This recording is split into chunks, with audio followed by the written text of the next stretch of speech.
Bienvenidas, bienvenidos a la sesión 2 de 16 de este curso propedéutico de la Universidad Nacional Comunitaria. Buenos días. Qué bueno ver a quien ya vi la sesión pasada y qué bueno conocer a quien no había visto. Como ustedes recuerdan, la sesión pasada quedamos en que se iban a meter a Classroom y ahí yo les iba a dejar algunas lecturas. En este caso fueron 4 o 5. 4. En el caso de que no pudieran o no tuvieran tiempo de leer, pues había unos videos que podían servir como, ¿cómo se dice? Como herramientas, como sustituto, ¿no? Aunque lo ideal es leer el texto, ¿no? Porque finalmente un video es de interpretación de un texto, pues qué mejor que leer el texto original. Y había una serie de preguntas que no era necesario que respondieran, aunque si las respondieron, que bueno, pero no era necesario. Y a partir de hoy, hace ratito ya subí la tarea. O sea, las preguntas sí eran tarea, pero no había un entregable. Y en esta ocasión sí hay un entregable, de hecho son 3. Es un ensayo y 2 preguntas. Esas sí las tienen que entregar, ya están en Classroom, tienen hasta el domingo, me parece que es 10, el domingo 10 de septiembre a las 11:59 de la noche para entregar. Y esa sería la primera calificación que tendrían. Y así cada semana, el día de hoy o mañana más tardar, les voy a subir nuevas lecturas, de las cuales tendremos preguntas que hablaremos y discutiremos aquí en la sesión de acompañamiento y, digamos, externando sus dudas, ustedes podrán responder las actividades que deje para entregar el domingo de la siguiente semana y así vamos a ir trabajando de aquí a que acabe el cuatrimestre. ¿Alguna duda? ¿Seguros y seguras? ¿Todo claro? ¿Seguro? Bien, antes de iniciar con la discusión de las preguntas, quisiera yo preguntarles si saben quién es Xochitl Gálvez. ¿No han oído su nombre? No. ¿Quién es Xochitl Gálvez? ¿Sí han oído su nombre? Bueno, Xochitl es una mujer que durante el gobierno de Vicente Fox fue la comisionada de los pueblos indígenas en el gobierno federal. Después fue jefa delegacional de la delegación Miguel Hidalgo en la Ciudad de México y en este momento es senadora. Toda su carrera política la ha hecho ella en el PAN y el día de antier, si mal no recuerdo, fue ayer, ¿verdad? El día de ayer hizo un evento en el Ángel de la Independencia en el que el Frente Amplio por México, que es como se llama provisionalmente una alianza electoral que constituye el PAN, el PRI y el PRD, la anunciaron como su candidata a la presidencia de México. ¿Por qué es interesante hablar de Xochitl Gálvez? Porque ella, en algunas entrevistas que ha dado, dice que su historia la respalda como una mujer indígena y marxista. Y es muy interesante que ella se diga indígena y marxista porque estamos viviendo un tiempo interesante. Lo indígena está teniendo mucho peso en este momento. El ser indígena a ciertas personas les está constituyendo una suerte de ventaja discursiva frente a otras. En el caso de Xochitl, por ejemplo, ella utiliza una supuesta identidad indígena para ganar votos. Ella lo ve como un negocio. Y lo marxista es muy importante ahorita porque sí han oído hablar de los nuevos libros de texto. Y no sé si han visto los comentarios que ha hecho Javier Alatorre respecto a los libros de texto. ¿Alguien sabe qué palabra usa para decir que los libros son malos? Que los libros promueven qué cosa. ¿El qué? No han visto. Javier Alatorre y TV Azteca promueven que los libros de texto gratuito promueven el comunismo. El terrible, misterioso y muy riesgoso para la vida pública comunismo. Pero Xochitl, que es la candidata de la derecha en México, se asume como que tiene una historia comunista. Y esto es muy importante porque tenemos que más o menos entender qué son estos conceptos para ver desde dónde estamos parados como Universidad Nacional Comunitaria. ¿Va o no va? ¿Sí leyeron? ¿Vieron los videos? Bueno, qué triste, ¿no? Pero bueno, poco a poco vamos agarrando ritmo, ¿no? Poco a poco. Igual era poco tiempo, igual sé que era menos tiempo, no la subí el jueves y era para hoy. En Classroom había, sí, pero eran muchos. Sí, está un poquito largo. Miren, les dejé, aquí está. Eran un libro de 100 hojas, que realmente son un poquito menos, o 4 videos de un filósofo que explica el libro que tenían que leer. Y de otra parte eran 3 artículos académicos que en total daban como unas 80 hojas, o 4 videos para sustituir la información. No se preocupen, les va a costar más trabajo, ¿no? Pero no era a fuerza, aunque sí era deseable. Quien sí leyó, vamos a intentar contestar las preguntas poco a poco. Sobre lo primero que vamos a hablar es sobre el concepto de comunismo, los conceptos comunismo y capitalismo. El objetivo de esta clase, les recuerdo, está en Classroom, es identificar las causas y consecuencias de la mundialización del capitalismo, considerando los aportes teóricos de la teoría decolonial para conceptualizar el cuerpo como un territorio de un discurso. Entonces, el primer libro que tenían que leer, o los primeros videos que tenían que ver, eran sobre un texto muy importante en la historia de la historia, que es el Manifiesto del Partido Comunista. Un texto que escribieron en colaboración, aunque los aportes de Carlos Marx fueron más importantes, Carlos Marx y Federico Engels, allá por los años 1800 y feria, como un documento en el que ellos manifestaban su manera de ver el mundo y cómo las personas nos podíamos organizar políticamente para responder a esta organización del mundo. En el texto del Manifiesto del Partido Comunista, ellos explican de manera breve, porque es un manifiesto, es un libro que debería leer cualquier persona para entender cómo sumarse al movimiento, explican de manera breve su visión de la historia, de la economía, de la política, de la sociología, etc. Y es como un texto muy importante para que entendamos la causa de muchas cosas que suceden en nuestra actualidad. Es una visión teórica que nos permite como ponernos unos lentes. O sea, cuando uno interpreta el mundo con una teoría, se pone unos lentes y empieza a ver las cosas explicadas a través de esa teoría. De hecho, esa es su tarea, porque cada vez la comentamos. Les dejé algunas preguntas, a ver si alguno de quienes sí leyeron las pueden empezar a contestar, o las podemos empezar a construir para discutir respecto al texto y respecto a nuestras experiencias que tengamos con lo relacionado al texto. La primera pregunta es: ¿cómo describen Marx y Engels la relación entre la burguesía y el proletariado en el sistema capitalista? Repito, ¿cuál es la relación entre burguesía y proletariado en el sistema capitalista? ¿Alguno tiene la idea de respuesta? ¿Nada? ¿Sí, Ricardo? Lo que yo entendí es sobre la explotación. Los dos tenían explotado. Cada uno tenía que explotar a cierta clase social para poder tener un gobernante y un salarial. Más o menos, muy bien, Ricardo. Lo que nos dice Ricardo es bastante cercano a lo que dice. Carlos Marx y Federico Engels, y ahorita lo vamos a ver en alguna de las preguntas que siguen, conciben la historia de cierta manera. Va. La historia para la mayoría, pues es lo que pasó, ¿no? Lo que pasó en la independencia, pues es que un cura dijo: viva la Virgen de Guadalupe, y se alzó armas el pueblo y ahorita nos llamamos México. La historia de ¿qué les gusta? No sé si han visto la novela que se llama Para Volver a Amar. Su historia es que hay 4 mujeres que trabajan en una casa de ventas de casas y se enamoran, y esa es la historia. Pero la visión de Carlos Marx y Federico Engels respecto a la historia es muy particular. Ellos miran la historia desde una perspectiva que se llama materialismo histórico. Ajá. Es muy importante que tengan esto en mente.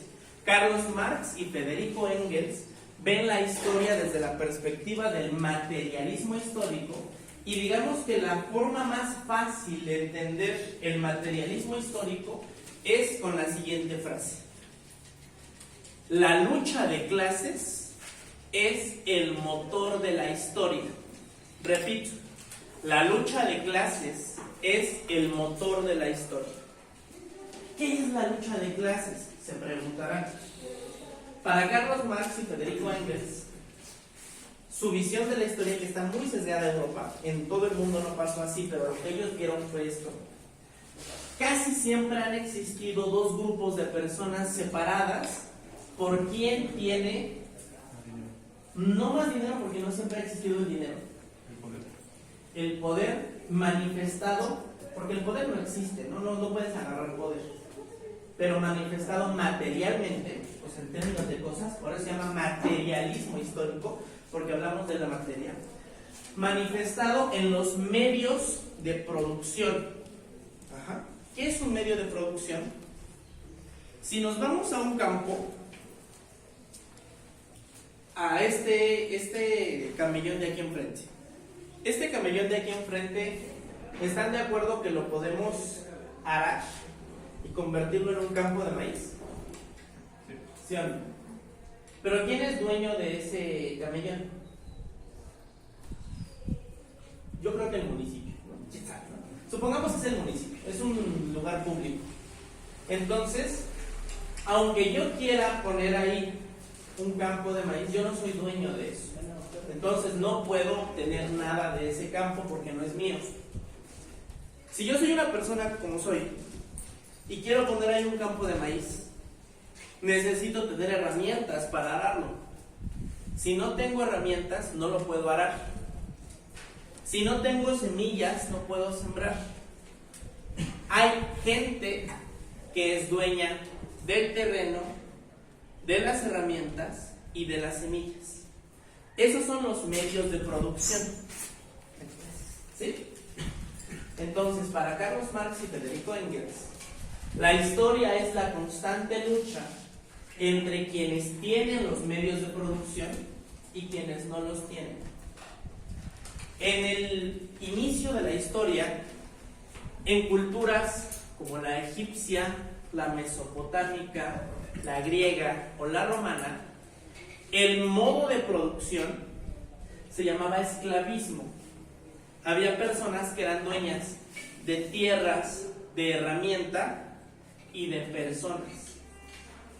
Y las personas que producían, o sea que trabajaban y que les daban riqueza a los dueños y dueñas, eran las y los esclavos. El primer modo de producción marxista es el modo esclavista. Hubo un momento en el que las personas esclavas se rebelaron contra las personas esclavistas, y por eso se habla de una lucha de clases. ¿Cómo se rebelaron las personas esclavas? A través de la religión.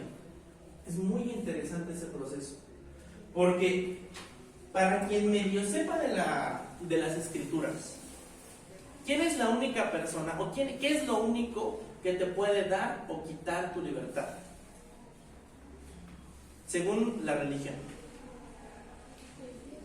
Claro. Entonces, piensen que durante muchos años Roma, Egipto, Mesopotamia, Europa no creían en Dios, creían en sus panteones de dioses. Pero cuando el catolicismo se hizo la religión dominante, la gente empezó a decir: oye, ¿por qué me tienes de esclavo si tú y yo creemos en Dios? Y Dios dice que solamente Él me puede dar o quitar la libertad. Entonces se hicieron revoluciones antiesclavistas religiosas. Ajá. Pero también con la Biblia usan muchos fondos. Claro. Pero esa es otra cosa que vamos a revisar en la parte del colonialismo. Pero ese es un tema mínimo, porque es como... Sí. Pero ahorita lo vamos a... Ahorita. En la construcción de la idea de civilización. Porque sí, tienes toda la razón. Pero estamos hablando, o sea, eso que comenta el compañero pasó después de 1521. De 1521 para enfrente. Y aquí estamos hablando de pocos años después de Cristo, de años 100, 200 después de Cristo. Ajá. Por eso hay que situarnos en la historia. Hubo una revolución en contra de la esclavitud Y entonces los dueños de los medios de producción, que eran los esclavistas, dijeron: ok, ustedes son libres, porque solo Dios da y quita libertad. Pero la tierra sigue siendo mía. Las herramientas siguen siendo mías. Ustedes son libres, pero no tienen nada.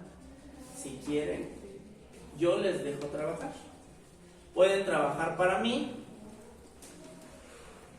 6 días y el séptimo, como Dios, descansan, porque eran muy religiosos, ¿no? Y puedes arar el campo. Todo lo que tú trabajes me lo das a mí y tú te quedas con algún cachito. A eso se le conoce como el feudalismo, desde la perspectiva de Carlos Marx.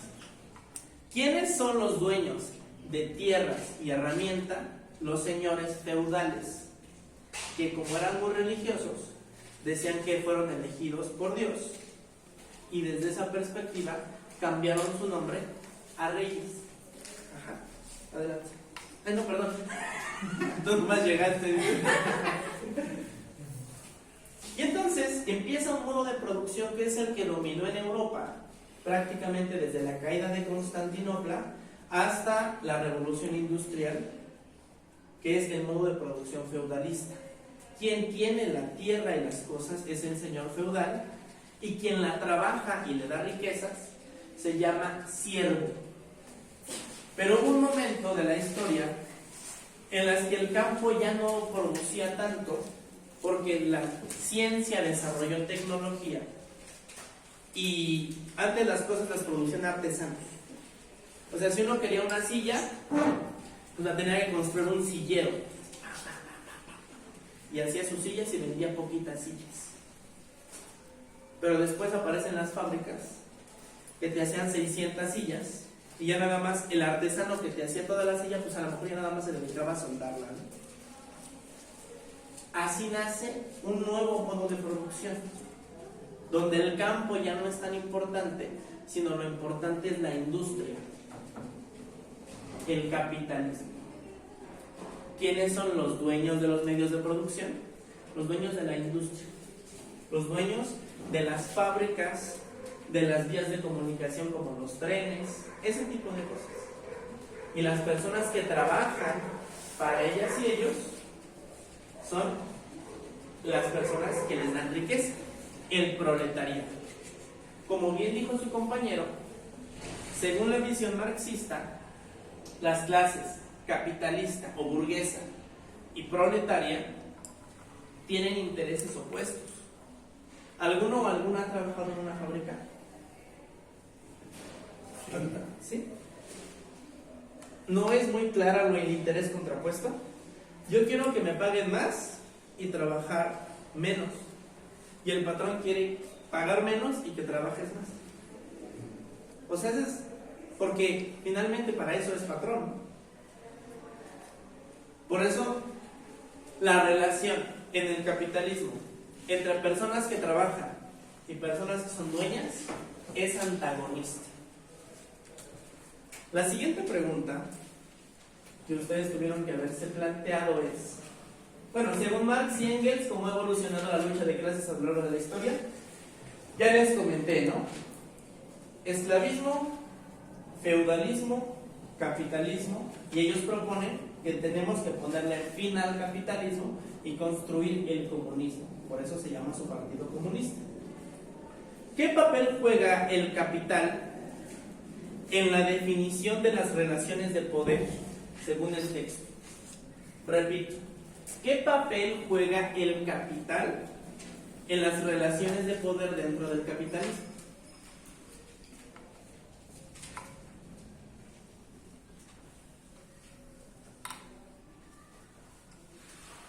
Pensémoslo así. ¿Alguno o alguna de ustedes trabaja? ¿Tú trabajas? ¿En qué trabajas? Apenas entré ayer ¿A dónde? en comida. En comida. ¿Y por qué trabajas ahí? Porque necesito dinero. ¿Y por qué no trabajas en la NASA? Por no tener el conocimiento. Por ejemplo, ¿no? ¿Por qué no trabajas no sé, por qué no eres gerente de un banco?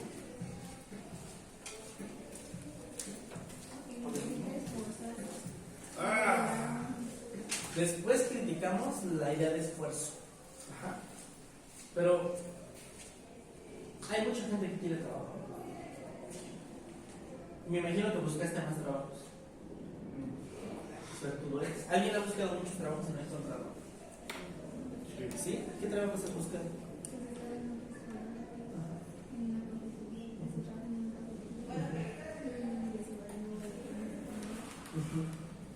Y me imagino que te has buscado trabajo. ¿Estás de acuerdo que cuando buscas trabajo, como que tienes que ser muy... Yo afortunadamente nunca he buscado trabajo, pero digamos la experiencia que tengo con mis conocidos y conocidas, me dice que cuando uno busca trabajo tiene que ser como muy amable con el patrón. Como que sí, yo me quedo hasta más horas, no se preocupe, ¿no? Me pongo la camiseta y cuando usted llegue lo barro a donde vas. Algo así. Y eso es en general en la sociedad, ¿no? No sé si es posible. Mi papá sí. Entonces, por eso no busqué más trabajo. Mi familia tiene varios puestos así de comida, entonces. Pero tienen más trabajadores además de ti. Sí. ¿Y no te ha pasado que hay trabajadores que son como más lambistones? Sí.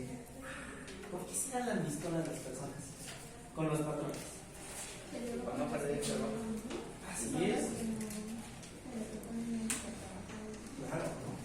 Entonces quiero que se fijen en que hay una cosa divertida en esto, ¿no? El patrón, quiera o no, aunque sea muy buen patrón y sea tu mero carnal, lo que quieras, el patrón tiene poder, ¿sí o no?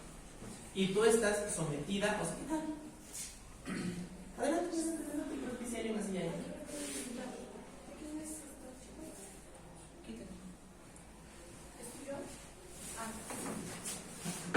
Dice que lo quiten. Entonces, ¿están de acuerdo que el patrón tiene poder? Y que el patrón va a determinar mucho de cómo te va a ir en la feria. Y que hay poco trabajo. O sea, hay mucho trabajo, pero hay poco trabajo. Todos los lugares dicen se solicita empleado, pero hay un montón de gente que quiere. ¿Y a quién van a contratar? O sea, si ahorita yo pongo un letrero de se solicita empleado para ganar 60,000 pesos al día y solamente ustedes son así los interesados y yo soy el patrón, ¿qué va a determinar que las y los contrate? La experiencia. Por ejemplo, la experiencia. ¿Quién tendrá más experiencia de ustedes? Para empezar, o sea, podemos pensar que quien sea más grande, ¿no? Quien es más grande tiene más años trabajando. Pero no solamente eso, a lo mejor quien tenga más estudios. A lo mejor alguno o alguna de ustedes tiene la prepa y empezó una licenciatura, pero no la acabó. Vamos, a lo mejor eso lo pone arriba. Pero no sé si les ha pasado que a veces contratan a las personas más atractivas, quien sea más guapa o más guapo. Entonces, vean cómo se configura el poder. Pareciera que somos libres, ¿no? Pero el acceder a un trabajo, que es un derecho porque es nuestro medio de subsistencia, depende de qué tanta experiencia tengas. Y es bien difícil que una persona joven tenga experiencia.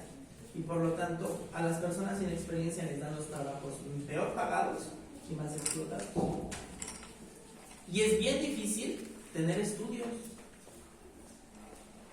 ¿Quién tiene estudios? Pues en general quienes tienen recursos para estudiar. Ajá. Entonces, no sé si ven cómo se aumentan las diferencias. Voy a ponerles un ejemplo que me cae muy bien. O sea, me caen gordas las personas que lo defienden. Y a lo mejor ustedes lo defienden y ustedes me caen gordas. ¿Qué opinan? ¿Qué opinan de que se les den becas a todos y todas las estudiantes y ya no existan las becas a los mejores promedios? ¿Estuvo bien o estuvo mal? Mal. ¿Mal por qué? Porque yo cuando estaba en el 55, yo salí con promedio de 10. Y yo decía, ¿por qué ahora a mis hermanas, por ejemplo, que tienen 7 y 6, por qué ellas les dan sin esforzarse como yo me esforzaba? Porque yo sí recuerdo que que me dormía de noche, no salía a jugar, no hacía muchas cosas. Y ellas sí, ya salen y pueden, disfrutan de lo que yo no disfruté. A lo mejor es como egoísmo, pero a mí no se me hace justo. Y ellas no, a ellas dicen que pues, no les importa, que de todos modos pues sigan recibiendo su beca. Por eso. ¿Qué más piensan? Tiene sus pros y sus contras, ¿no? Un pro, por ejemplo. Perdóname. Pues estaría bien porque significativamente están ayudando en mi caso, pues yo cuando recibo la beca, pues yo en mi caso, pues no tengo que pagar. Pero estaría bien porque a los que no, por ejemplo, no trabajan, no tienen dinero, ya con la beca pues ya se apoyan más. Y pues ya se sienten más. Precio. A ver, dime un pro y un contra. Pues, viendo el lado bueno es de que apoyan a las personas que no tienen la suficiente economía para que estudien. Ya con esa beca, pues, me imagino que sí los apoyan económicamente. Y el contra es de que, pues, ahora sí que los chavos ya no ponen empeño en sacar los dotes del estudio, porque saben que tienen cuenta que, como dice el compañero, les van a dar beca, ¿no? Pero entonces, o sea, tienen ya los buenos y ya los malos, porque si les quitan la beca, hay muchas personas que no tienen para el estudio, o sus papás, pues a fin de cuentas van al día, aquí entonces, entonces, ese es el pro y el contra. Sí, estaría bueno en que les dieran la beca a los que tienen bajo recursos, pero también que les tuvieran una exigencia en que mantuvieran una calificación estable. Les voy a dar una perspectiva. Ustedes saben que yo doy clase en la prepa. Y es, o sea, bueno, cuando yo fui estudiante de prepa, me iba muy bien. Y yo veía a mis compañeros, tenía un compañero que era muy bueno en matemáticas, pero que le iba muy mal. Y decía, pues también eso, no sé por qué no me va bien si le sabe, ¿no? Si era el mejor en matemáticas. Le recordábamos que el Chaca. El Chaca era el bueno, pero nunca destacó. Y yo sí, siempre destaqué en todas las materias. Yo vivía con mamá y mi abuela y llegaba a casa y me dedicaba a ver en Wikipedia cosas. Ese era mi día. Andar viendo que la biografía de tal artista, ¿no? Y decían, pues el rock, y entonces aprendí yo, me la pasaba en la computadora leyendo cosas. Y nunca me exigieron lavar un plato, ni barrer, ni nada. Y mi ropa estaba limpia y planchada y ya me levantaba, me la ponía, iba a la escuela, todo contento. No me daban mucho dinero para comprar, pero me daban algo y para nada que trabajé. Para nada, hasta ahorita no sé paliar nada, nunca he hecho, soy un inútil. Y el Chaca trabajaba en la basura. Él salía de la prepa, llevaba su uniforme de la basura, o sea, su ropa con la que se cambiaba en el baño y salía. Su papá pasaba por él en su camión. Ellos basureaban ahí por el Chocolí. Y yo le decía, ¿por qué no trabajas, Chaca? Es que ya llegó hasta la madre cosa. Y a mí me dieron una beca de excelencia. Me dieron una laptop. Entonces en mi casa yo tenía 2 laptops y me daban dinero. Y al Chaca no le dieron nada, por burro y flojo. Este tipo de programas aumentan las diferencias entre las personas. Porque yo ya tenía, y ahora aquí tuve más. Y al Chaca que no tenía, lo ponen a competir contra mí en el mismo salón. Y yo tengo 2 laptops, yo no trabajo, y el pobre en la basura todas las tardes. Este tipo de trabajos, este tipo de programas aumentan las diferencias de clase. Y a mí me iba mejor, pero no porque yo fuera intrínsecamente mejor. O sea, yo no era más listo que el Chaca, ni más talentoso, ni más nada. Por diferencias de poder, el mundo me benefició a mí y a él lo perjudicó. Y ahora yo tengo una licenciatura y el Chaca sigue en los camiones. Imagínense que le hubieran dado la beca a él y no a mí. ¿Quién sabe si ahorita siguiera en la basura? Y no porque estar en la basura está mal. Pero está ahí no porque él quiera, sino porque fue el lugar donde el mundo lo colocó. Entonces, las dinámicas de poder en el capital se dan de esta manera. Las desigualdades, los programas políticos, las estructuras sociales provocan la desigualdad siempre. Y hay una explicación desde el marxismo para eso. Yo creo que ahorita pasamos a colonialismo. Mientras más fregado estés, menos vas a pedir. ¿Están de acuerdo? O sea, mientras más necesites, menos exigente te vas a poner con tu patrón. ¿Sabe qué, jefe? O sea, yo tengo un montón de hambre y yo no acepto mis deudas, tengo 3 hijos y se me acabó el gas. Póngame a limpiarle la cola si quiere, pero deme algo. Y explotan a las personas. ¿Cómo generan dinero las y los empresarios, según el marxismo? A través de algo que se llama plusvalía. Imagínense que para hacer esta mesa, una persona se tarda 5 horas, por decir algo. Y en 5 horas hace una. No, ese es un ejemplo malo. ¿Qué ejemplo es? Pero sí, a ver cómo lo hacemos. Pero supongamos que estoy en una fábrica, ¿no? Y en la fábrica, o sea, hago estas mesas. No me tardo 5 horas. Hago muchas mesas. Las mesas que yo hago, supongamos que me las pagan, ¿no? Tú hiciste tantas mesas, por tantas mesas te pagamos esto. Y entonces es un trato justo. Yo hago estas mesas y ustedes me pagan por esas mesas. Pero mi jornada laboral es de 12 horas. Y hay una cantidad de mesas que es, yo hago más mesas de las que me pagan. Repito, yo hago más mesas de las que me pagan. Todo lo que no me pagaron, ¿quién se lo queda? El patrón. ¿Qué hace rico al patrón? ¿Las mesas? No. El trabajo. Esta es una teoría muy importante. Yo no soy economista, no medio le entiendo esta cosa. Si alguno de ustedes, sobre todo las personas de administración, quieren adentrarse, pues tiene que entrarle al marxismo. Pero esto le llaman la teoría del valor trabajo. El valor de las cosas no lo da el mercado, lo da el trabajo que se empeña. Mi esposa vende verdura. Vendía porque casi va a salir. Pero el jitomate siempre cuesta el mismo trabajo acomodarlo, quitar los feos, y a veces que viene muy feo y cuesta más trabajo, ¿no? Pero se supone que el precio lo dice cuánto cuesta el jitomate en otras partes. Ella, independientemente de cuánto cuesta el jitomate, va a poner la misma chamba. Pero no por su misma chamba va a ganar el mismo dinero. Es más o menos lo mismo. Las personas empresarias se hacen ricas a través del trabajo que no pagan. Y a ese trabajo que no se paga se le llama plusvalía. Por eso están encontrados los intereses entre patrones y trabajadores.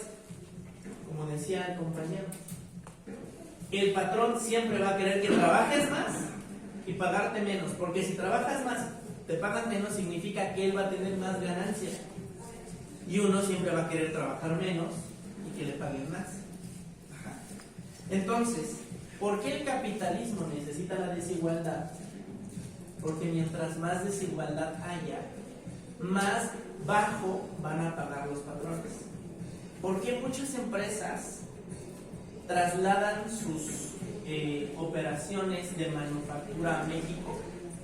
Porque aquí en México los salarios son muy bajos. Porque aquí hay tanta la desigualdad que aceptamos cualquier chamba por poco dinero. Y en Estados Unidos, ustedes saben que en Estados Unidos se gana muy bien. Entonces no les conviene a los patrones mandar allá a hacer las cosas que aquí podemos hacer por mucho menos dinero. Lo mismo pasa en China, lo mismo pasa en India. Fíjense dónde están hechos sus tenis. Por ejemplo, me parece que está hecho en Vietnam. ¿Dónde están hechos sus tenis? Indonesia.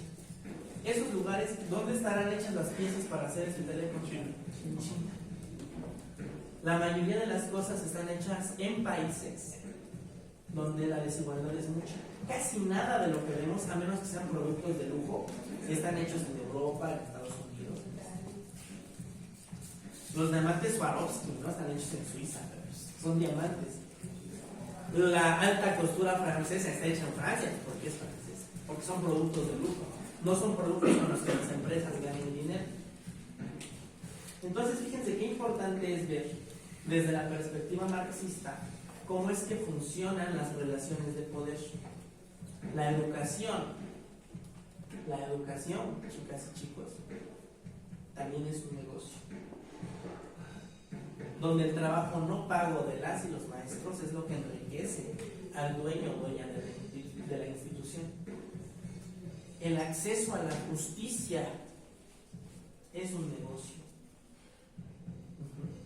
en el que las personas que pueden pagar para corromper el sistema legal son quienes salen más rápido, quienes enfrentan penas menos fuertes, y en cambio quienes no, se quedan en la cárcel años.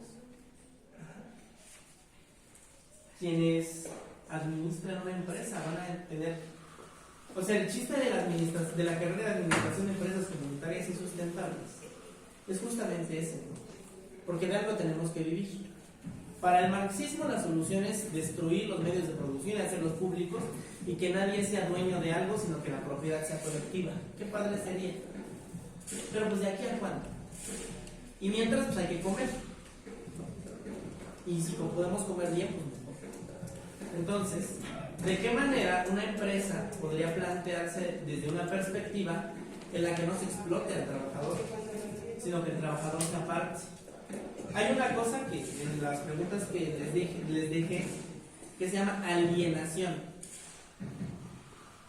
Tú dices que trabajas haciendo comida. ¿Qué comida haces? Pues Tortas. guaraches, de todo, sí tenemos un montón. ¿Y tú específicamente haces de todo o qué haces? Sí. Sí, porque ¿Y cuánto tiempo llevas trabajando? apenas un día. ¿Alguien lleva muchos años trabajando en lo mismo?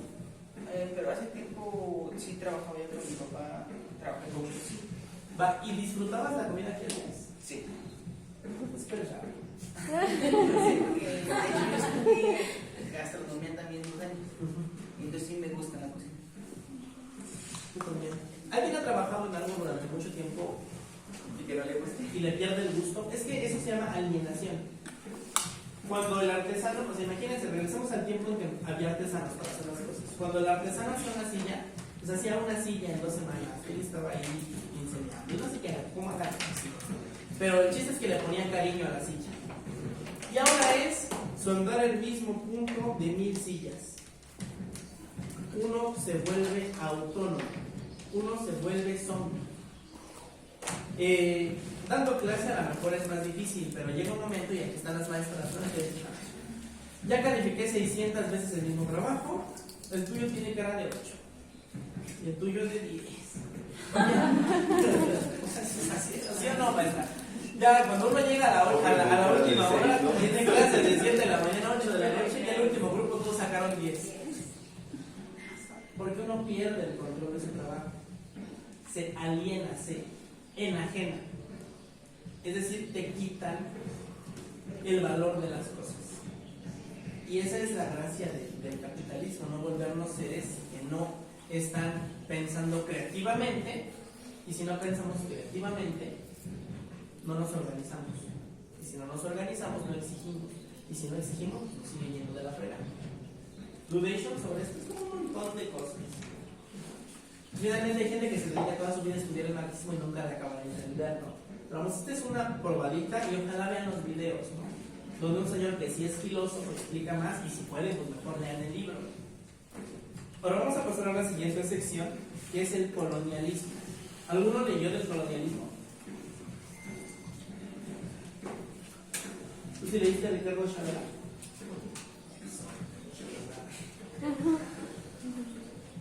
¿Alguno vio la película que les dije?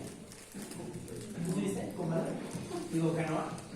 Ahorita hablamos de Canoa. Bien, a ver, Ricardito Chalala. ¿Cómo define Aníbal Quijano el concepto de colonialismo y en qué se diferencia de colonialidad? Bien, la colonialidad es la caracterización de la incorporación de poder en la modernidad. ¿Y sabes qué quiere decir eso? Que a partir de lo moderno de las fábricas es cuando se centra la población, según. Ok, ahí sí no estuviste tan cercano a lo correcto. Va. Es mucha teoría. Ya en los siguientes clases ustedes van a trabajar más que palabrería mía, pero ahorita son teorías, de modo que la... Aníbal Quijano es fue un sociólogo peruano que, habiendo leído profundamente el marxismo y entendiéndolo, cuestionó que a Marx le faltaron elementos para describir lo que pasaba en ciertas partes del mundo, como América Latina, África y la India. ¿Tienen idea de qué comparten América Latina, África y la India? ¿En qué tienen en común? No fueron sometidos. Exacto. Fueron países, pero no solamente sometidos, fueron colonizados. América Latina fue colonizada conjuntamente entre Francia, Portugal y sobre todo España. La India fue colonizada por Inglaterra y África fue colonizada por todo el mundo. Es una historia muy triste la colonización de África, porque los grandes poderes coloniales de aquellos años un día se reunió Bélgica, Holanda, Inglaterra, España, Italia, Alemania, con un mapa de África, y así dijeron: a mí me toca esto, a mí esto, y a mí esto, y a mí esto. Por eso las fronteras en África son muy cuadradas. No sé si han visto las fronteras de África, porque eran así como: pues yo quiero este cacho, ¿no? Y eso implicaba que a lo mejor tú y yo éramos del mismo grupo social, pero yo vivía a 2 metros de tu casa, y aquí dijeron: no, de aquí para acá es Bélgica y de aquí para acá es Inglaterra. Entonces separaron, una cosa horrible. Entonces Carlos Marx no pensó, no leyó eso. Él no estaba interesado en cómo el poder europeo se hizo presente en el mundo, sino cómo el poder europeo hacía que la gente europea se sintiera mal, ¿no? Se sintiera triste, fuera explotada. Y Aníbal Quijano empieza a cuestionar eso. No solamente él, pero bueno, él es el que dijo. Y él define 2 procesos. Colonización fue el proceso político a través del cual llegaron las potencias europeas a los países y los sometieron a sus leyes, gobiernos y lenguajes. Aquí en México, por ejemplo, los criticamos si quieren, pues le impusieron a toda la gente que vivía en el mismo territorio, le impusieron las leyes, la religión y el lenguaje. Y lo mismo pasó en India y lo mismo pasó en África. Pero ¿están de acuerdo que ya no somos un país que está colonizado?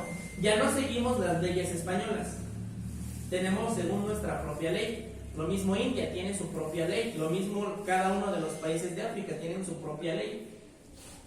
Pero no están de acuerdo que seguimos reproduciendo ciertas cosas que tienen que ver con la colonización.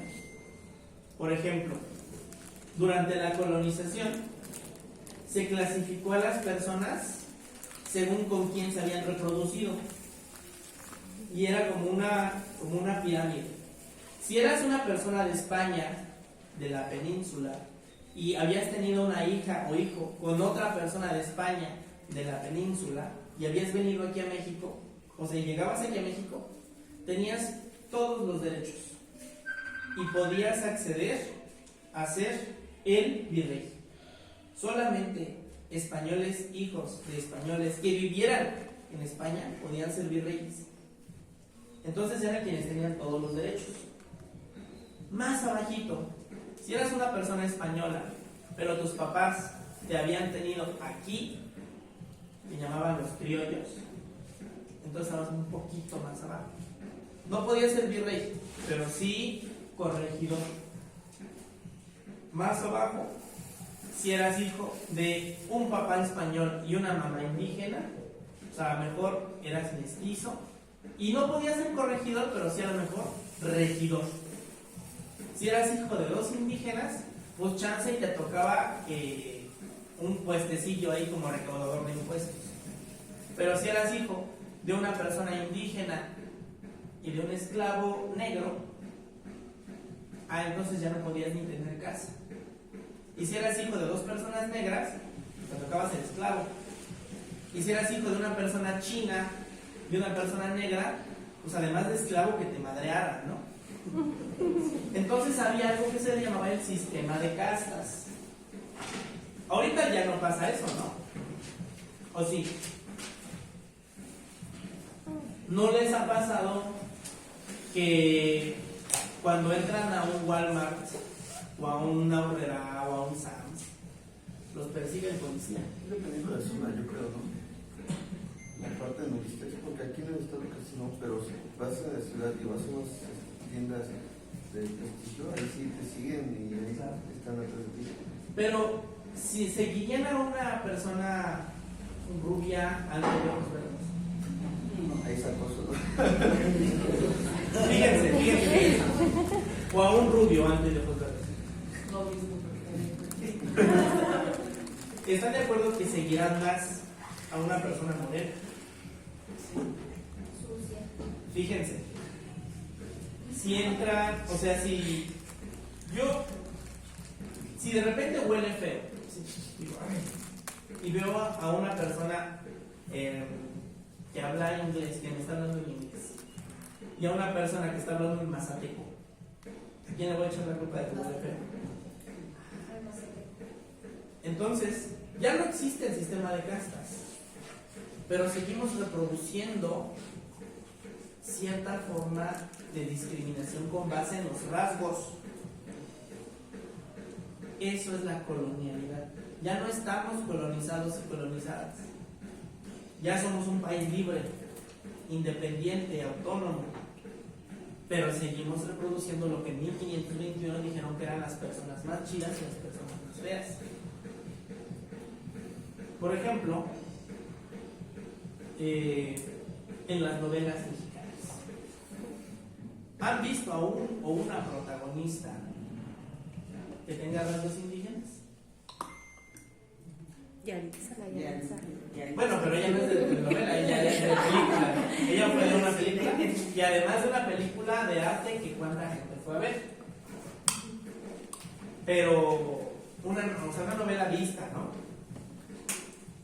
Está sobre representada la gente güera, alta y flaca en las novelas. Sí. Pero ¿cuántos de nosotros somos güeros, altos y flacos? Entonces, la tele está hipercolonializada, ¿no? O sea, la tele reproduce que las personas morenas en las novelas, ¿qué papeles tienen? El abuelo, el brujo, el sirviente, el ratero que es buena onda y es amigo del protagonista. En algunas, no sé si han visto, ¿no? Que en las novelas los güeros se casan con los güeros y los morenos se casan con los morenos. Porque es como raro ver que el mecánico, a menos que el mecánico sea güero y de ojos verdes, pero que el mecánico moreno, que es su amigo, el de gorra y chaparro, se case con nadie. Está muy chistoso. Fíjense cómo se reproducen estas cosas y cómo van creando en el imaginario colectivo quiénes son las personas valiosas y quiénes no son las personas valiosas. Pero esa es una cuestión de cuerpos. Hay cosas más gachas. Ustedes saben, y las personas que están en derecho más, ¿no?, que la justicia está racializada. Una persona blanca que comete un delito, en promedio, por el mismo delito, suele tener sentencias menos largas que una persona morena.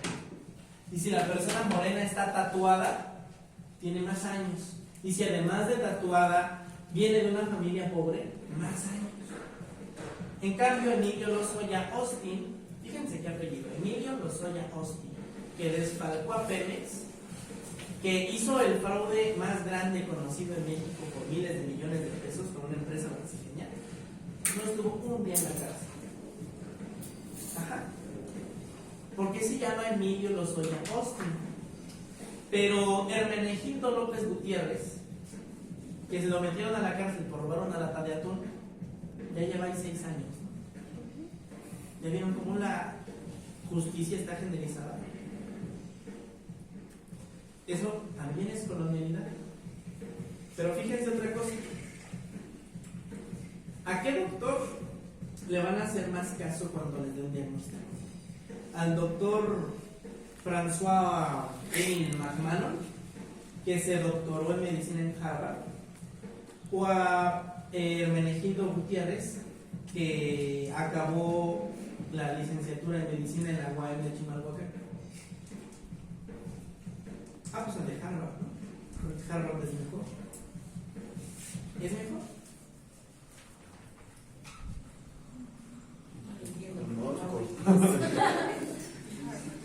Dependiendo de la persona, ¿no? Por ejemplo, ¿no? A lo mejor aquel tipo es un tipo nefasto y horrible, ¿no? Y el Hermenegildo ni me lo compra, ¿no? A lo mejor a aquel le gusta recetar cosas porque las farmacéuticas le pagan. Y el Hermenegildo dice, pues podés curarte con esta pastilla, pero igual con este té. A eso también le llamamos colonialidad, pero colonialidad epistémica. Hay saberes que son más valiosos que otros saberes. Esa es la posición de la Universidad Nacional Comunitaria. Que cualquier tipo de saber es valioso independientemente de si lo avala o no lo avala un papel, de si está reconocido o no está reconocido por la comunidad internacional.